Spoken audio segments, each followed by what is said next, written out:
따뜻한 교회 성도 여러분 반갑습니다. 오늘 하루도 하나님의 은혜에 감사하는 그런 하루 사시길 바랍니다. 오늘 우리에게 주신 하나님의 말씀은 사도행전 9장 10절부터 19절까지의 말씀입니다. 우리 함께 읽도록 하겠습니다.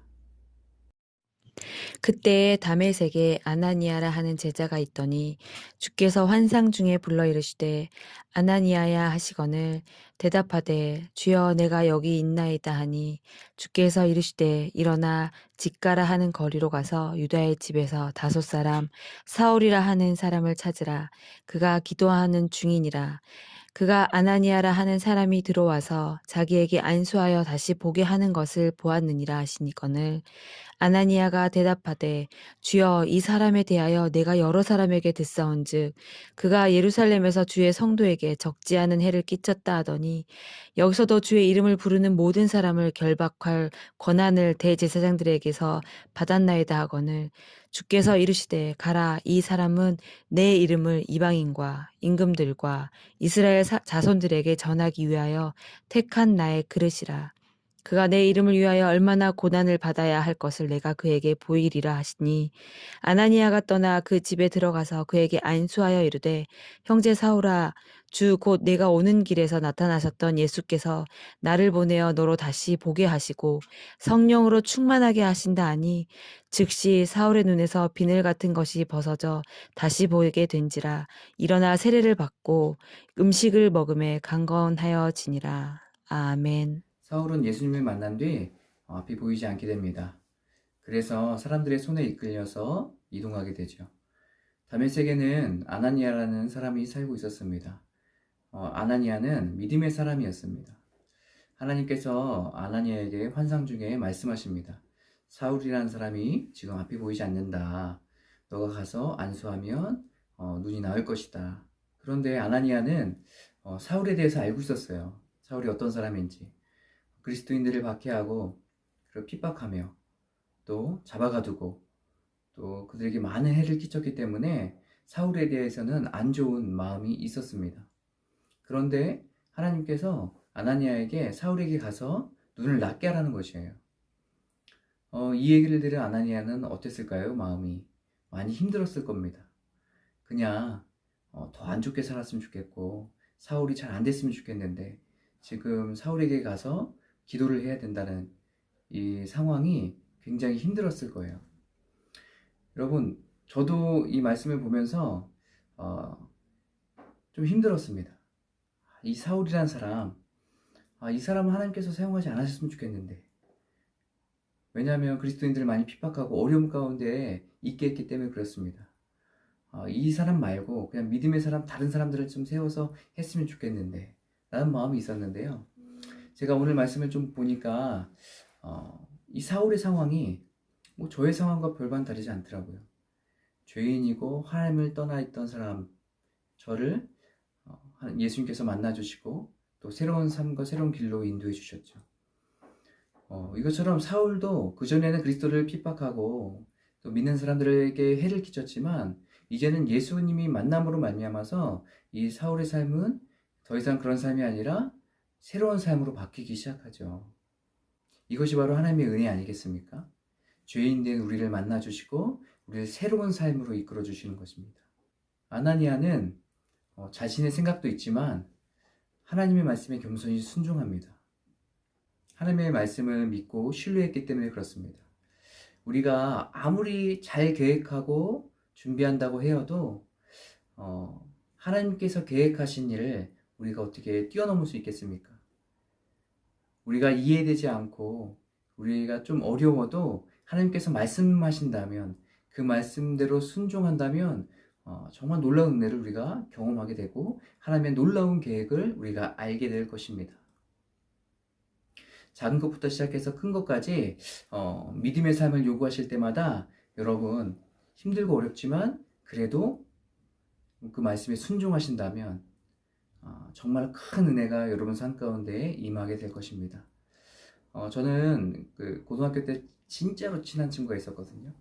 그 친구랑 같이 지내다가 어느 날 말싸움을 한 적이 있어요. 그래서 막 이야기를 하다가 그 친구가 저한테 자존심이 상할 만한 그런 말을 했습니다. 그래서 저도 순간적으로 그 친구에게 좀 안 좋은 말을 했어요. 마음이 상할 말을. 그랬더니 이제 그때 이후부터 저희 사이가 멀어지기 시작했죠. 그래서 그때 이후로 한 6개월 동안 아무 말도 안 했던 것 같아요. 바로 뒤에 있던 친구였는데 제 자리에 한마디도 6개월 동안 하지 않고 인사도 하지 않았습니다. 그런데 어느 날 예배드리면서 하나님께서 저에게 말씀하셨어요. 가서 네가 용서를 구해라.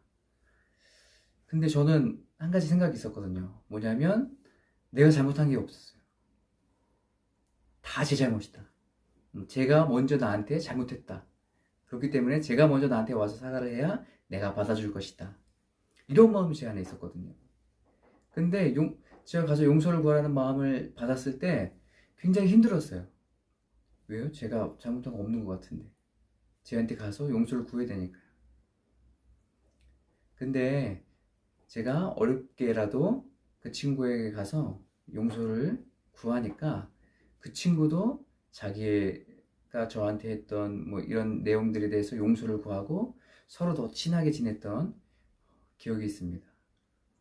여러분, 하나님의 말씀에 순종하는 것은 때로는 불편한 마음이 들 수도 있고 내 생각과 다를 수도 있어요. 하지만 하나님께서 말씀하신 것에 대해서 우리가 믿고 신뢰하고 그 말씀대로 순종한다면 하나님께서는 더 크고 놀라운 계약과 은혜를 우리에게 베풀어 주실 것입니다. 우리가 이것을 기대하고 또 기억하고 날마다 어렵고 힘들어도 작은 것부터 시작해서 큰 것까지 하나님의 말씀에 겸손하게 순종하며 살아가는 저와 여러분이 되시길 바랍니다. 오늘 여러분과 같이 나눌 찬양은 날 향한 계획입니다. 이 찬양 같이 부르시고 기도하도록 하겠습니다. 내 앞에 주어진 매일의 삶을 살다가 보면 그곳에 날 향한 계획 섭리가 있다네. 매 순간 나에게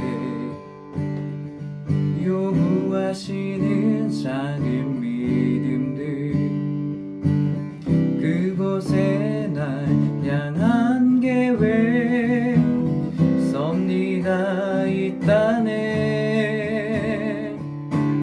지금 여기 계시며 말씀해 주시는 하나님 내 삶에 역사하시는 신실한 나의 하나님을 찬양해.